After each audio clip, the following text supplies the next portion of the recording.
Good morning student. हम जो है कक्षा 9वीं का पढ़ रहे थे कृतिका का सेकंड चैप्टर मेरे संग की औरतें। लेखिका कौन है? मृदुला गर्ग। फर्स्ट चैप्टर आपका कटा हुआ है एनसीईआरटी की तरफ से इस जल प्रलय में, उसको आप कट कर लेना। सेकंड चैप्टर है मेरे संग की औरतें। देखो 2 वीडियो में बना चुकी हूँ, आज तीसरी वीडियो है। पहली वीडियो में जो वर्णन था वो था लेखिका की नानी का, कि उनकी नानी कैसी थी, कैसे उनके अंदर आजादी का जुनून था, उसका वर्णन जो है सारा किया गया है। सेकंड जो मैंने वीडियो बनाई उसमें था उसकी माँ का वर्णन, कि उसकी माँ कैसी थी। तो उसमें बताया कि उसकी माँ जो है सोशल नहीं थी, सामाजिक नहीं थी, उसे कोई काम नहीं आता था, वो बहुत कोमल थी, उसके अंदर नजाकत भरी हुई थी, परियों के समान थी। अब जो है हम पढ़ रहे हैं आगे, देखो हमने अपनी माँ को कभी भारतीय माँ जैसा नहीं पाया। अब भारतीय माँ कैसी होती है? सुबह से लेकर शाम तक जो उसकी जिंदगी है वो किसकी? अपने बच्चों, अपने परिवार के बीच उनकी आकांक्षाओं, उनकी इच्छाओं के ऊपर निर्भर होती है। सुबह वो चूल्हे चौके में घुसती है कि बच्चे क्या खाना पसंद करेंगे, हस्बैंड के लिए क्या करना है, क्या बनाना है, बच्चों को क्या पहनाना है, बच्चों का होमवर्क करवाना है। इन सारी चीजों में उसका जीवन, उसका जो पूरा दिन है वो दिनचर्या जो है बच्चों पर और उसके घर पर टिकी होती है। तो उसकी माँ जो है भारतीय माँ जैसी नहीं थी।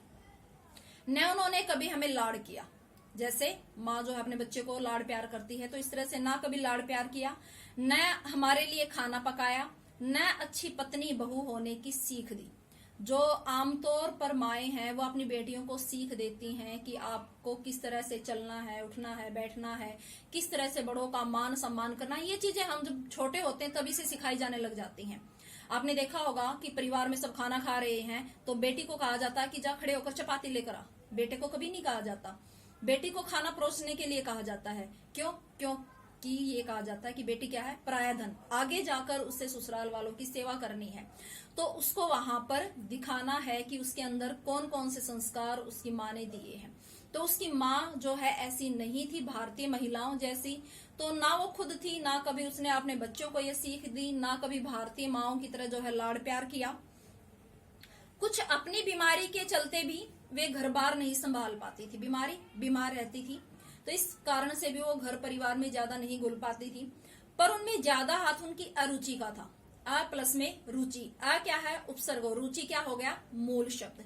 तो उनकी रुचि जो है इन सब कामों में नहीं होती है जैसे भारतीय महिलाओं की होती है। उनका ज्यादा वक्त किताबें पढ़ने में बीतता था, बाकी वक्त साहित्य चर्चा में या संगीत सुनने में, और वे ये सब बिस्तर पर लेटे लेटे किया करती थी। अब उनकी माँ के शौक क्या थे? किताबें पढ़ना, साहित्य पर चर्चा करना, संगीत सुनना, ये उनकी माँ के शौक थे। उनकी माँ के शौक ये नहीं थे कि अपना सारा जीवन जो है घर परिवार को और बच्चों को ही समर्पित कर दे। फिर भी जैसा मैंने पहले कहा था, परंपरागत दादा दादी या उनकी ससुराल के अन्य सदस्य उन्हें न नाम धरते थे, न उनसे आम औरत की तरह होने की अपेक्षा जो है रखी जाती थी कि वो और महिलाओं जैसी हो। ऐसी जो है उनके परिवार ने भी कभी आकांक्षा, इच्छा जाहिर नहीं की। उनमें सबकी इतनी श्रद्धा क्यों थी?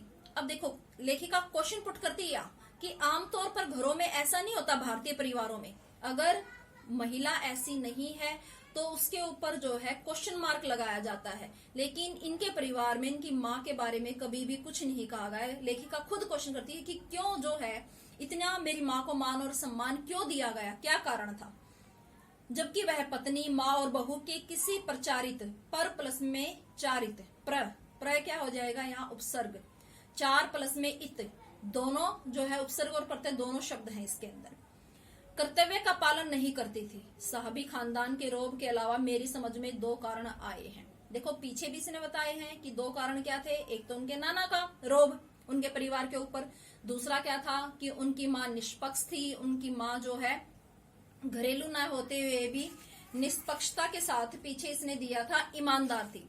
अब वो कहती है और 2 कारण कौन से रहे होंगे? एक तो कभी झूठ नहीं बोलती थी, ईमानदारी के साथ साथ झूठ नहीं बोलती थी। वे एक की गोपनीय बात को दूसरे के सामने जाहिर नहीं होने देती थी। आमतौर पर महिलाओं का स्वभाव क्या होता है? उनके पेट में कोई बात पचती नहीं है। मैंने कोई बात किसी को कही अपना मानकर, वो उसमें और 2 बात लगाकर तीसरे प्रसंग को बता देती। लेकिन इनकी माँ की सबसे अच्छी बात क्या थी कि अगर आपने अपने मन की कोई बात, कोई रहस्य उनके सामने कहा है तो वो किसी और के सामने जो उस बात को नहीं बोलती थी। तो उनका जो है परिवार में आदर इस कारण भी होता था।